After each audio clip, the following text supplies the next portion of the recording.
Very early days of the world, long before cities and technology, people multiplied across the earth. But as the population grew, so did their cruelty. Violence filled the land, and people chose selfishness over love, corruption over honesty, and harm over kindness. And God, who had created this world to be beautiful and good, looked at what humanity had become, and his heart was deeply saddened. But there was one man who stood out. His name was Noah. Noah wasn't perfect, but he genuinely tried to live a good life. He respected God, he cared for his family, and he walked with integrity in a time when almost no one else did. One day, God spoke to Noah with a message that would change the world forever. A great flood was coming, but God would save Noah, his family, and the animals through a giant wooden boat, an ark. Noah believed God, and he obeyed.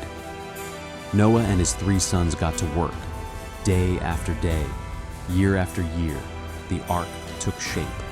It was enormous, like a ship the size of a modern stadium. People came to watch, laugh, and question Noah. But Noah kept going. Sometimes obeying a calling means looking foolish to others. Still, he hammered, carved, and sealed the ark with tar inside and out, exactly as God instructed. Then, when the final peg was in place, animals began to arrive. Walking, flying, crawling, pairs of every kind, creatures that would never normally travel together, moved peacefully toward the ark. Noah's family guided them inside, preparing food and making space for them to settle.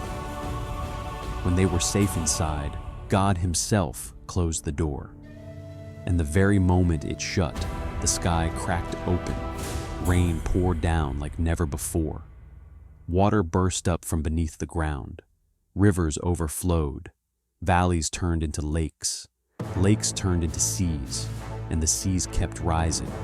People who had once laughed at Noah now ran for high ground, but the floodwaters covered everything. Eventually, even the tallest mountains disappeared beneath the waves. Inside the ark, Noah's family listened to the roaring storm, feeling the boat lift and sway. They fed the animals, comforted them, and waited, day after day, week after week. The rain fell for 40 days and 40 nights, but the water stayed on the earth far longer. After many months afloat, the ark finally came to rest on the mountains of Ararat. But the world outside was still covered with water. Noah needed to know when it was safe to leave, so he used birds as messengers. First, a raven, then a dove. Eventually, the dove returned with a fresh olive leaf, a tiny sign of new life and hope. When Noah sent the dove again, and it did not return, he knew the earth was drying. After more than a year inside the ark, God told Noah to come out and bring the animals with him so the earth could be filled with life again. Noah stepped onto solid ground with deep gratitude. The animals rushed into the fresh world. Then Noah built an altar and gave thanks for their protection. In response, God made a promise. He would never again destroy the earth with a flood. As a sign of this promise, he placed a rainbow in the sky, a reminder of his mercy and faithfulness. Noah and his family began a new chapter for humanity, and the rainbow stands as a symbol even today, a promise of hope after storms, new beginnings after loss, and light after darkness.